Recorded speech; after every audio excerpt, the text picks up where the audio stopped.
इस फ्लोर के स्ट्रक्चर के बारे में आज अपन स्टडी करेंगे। तो देखिए, जो आपको कलरफुल पार्ट दिखाई दे रहा है उसमें इस वाला पोर्शन है, जैसे ये, इसको अपन पेटल बोलते हैं।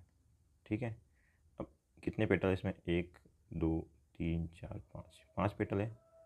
तो इस तरह से ये बोलेंगे इनको पेटल्स। ठीक है। मगर जब अपन फ्लोरल स्ट्रक्चर की बात करते हैं तो इसको बोलते हैं अपन कोरोला। ठीक है। एक ग्रुप होता है ना ये पूरा, इसको बोलते हैं कोरोला। तो कोरोला जो होता है ये अपने 5 है। वो देखो सब क्या है, अलग अलग है। देखो हम देख पा रहे हैं, इसको एकदम जुड़े हुए नहीं है, ये नहीं है ना जुड़े हुए। ये देखो, ये पूरा एक अंदर है, अंदर है, ये अंदर है, और एक इसका बाहर हिस्सा है, एक ये अंदर की तरफ है। ऐसे ही ये पूरा बाहर है, ये पूरा अंदर है, देखिए, और एक पूरा। तो 2 पूरे बाहर ये वाले, एक ये पूरा अंदर, और एक ये पूरा अंदर, और एक अंदर बाहर। तो इस तरह से ये जो है इनका विन्यास होता है।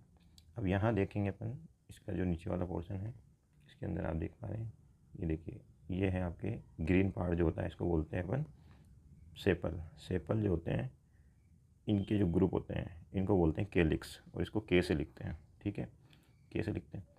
ऐसे ही आप देख पा रहे हैं, जहाँ से ये फ्लोवर लग रहा है उसके पास से जो है लीफ निकली हुई है, दिख रही, तो इसको बोलेंगे ब्रेक्ट। ठीक है। तो ये ब्रेक्टियोलेट हो गया है ना, ब्रेक फ्लोवर जो है। तो इसमें ये, इसके साथ में बी आर अपन लिखते हैं। अब देखो मेन चीज़ क्या है, इस पर अपन फोकस करते हैं। इसमें देखिए, ये 2 पार्ट आपको दिख रहे हैं, इसमें देखिए इतने क्लियर दिख रहे हैं इसमें। ये देखेंगे आप, ये देखिए, ये यहाँ पे देखिए, ये स्टिग्मा है। ठीक है। तो ये स्टिग्मा देखो 5 पार्ट में डिवाइड हो रखी है इसे। ठीक है। ऐसे ही, तो इस तरह से 5 पार्ट में डिवाइड है ना, इसको पेंटामेरस फ्लोवर बोलते हैं। फीमेल पोर्शन जिसे अपन कार्पेल वाला पोर्शन बोलते हैं। ठीक है। और ये आपके हो गया मेल वाला पोर्शन, जिसे स्टामिन वाला पोर्शन। ठीक है। अब देखो स्टामिन वाला जो पोर्शन है, इसमें देखो ये छोटे छोटे जो है आपके, ये दिख रहे हैं ना, ये एंथर है, गोल गोल है ना, ये एंथर है। इस एंथर के अंदर जो होते हैं छोटे छोटे पोलन बनते हैं। ठीक है।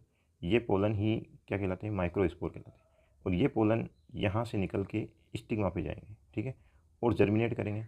जर्मिनेट करेंगे तो जो जर्मिनेट करने के बाद में जो स्ट्रक्चर बनता है उसको बोलते हैं मेल गेमेटोफाइट। ठीक है। अब मेल गेमेटोफाइट के अंदर 2 आपको पता है सेल होती है, एक तो वेजिटेटिव सेल और एक होती है आपकी जर्म सेल। तो जर्म सेल जो होती है वो 2 न्यूक्लियस में डिवाइड, मतलब उसका जो न्यूक्लियस होता है वो 2 न्यूक्लियस में डिवाइड हो जाता है। और वो जो 2 न्यूक्लियस हैं उन्हीं को बोलते हैं अपन मेल गेमेट।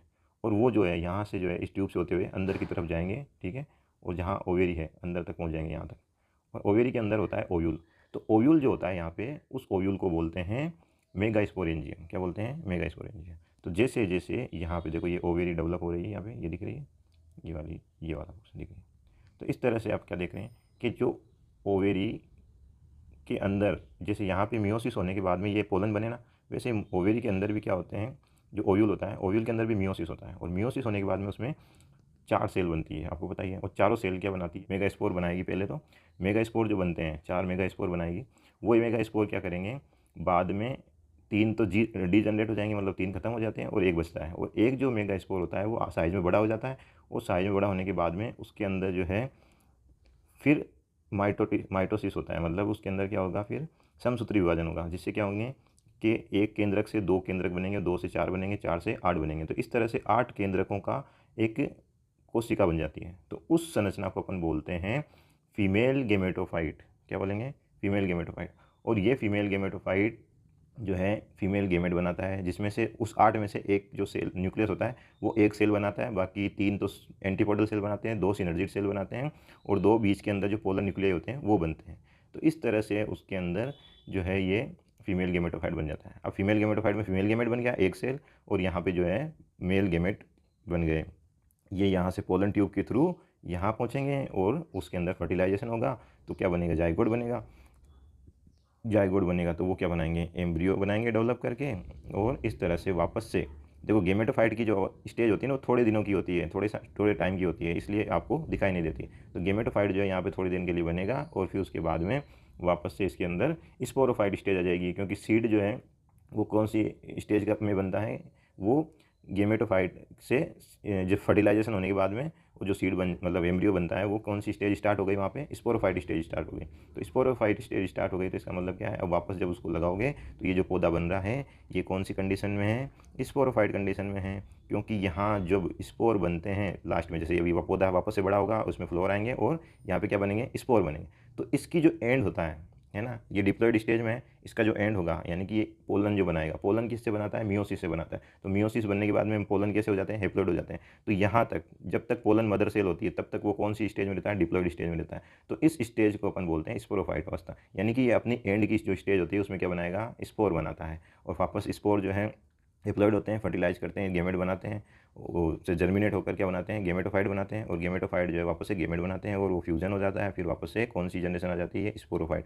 तो इस तरह से स्पोरोफाइट गेमेटोफाइट, स्पोरोफाइट गेमेटोफाइट, इस तरह से चलती रहती है।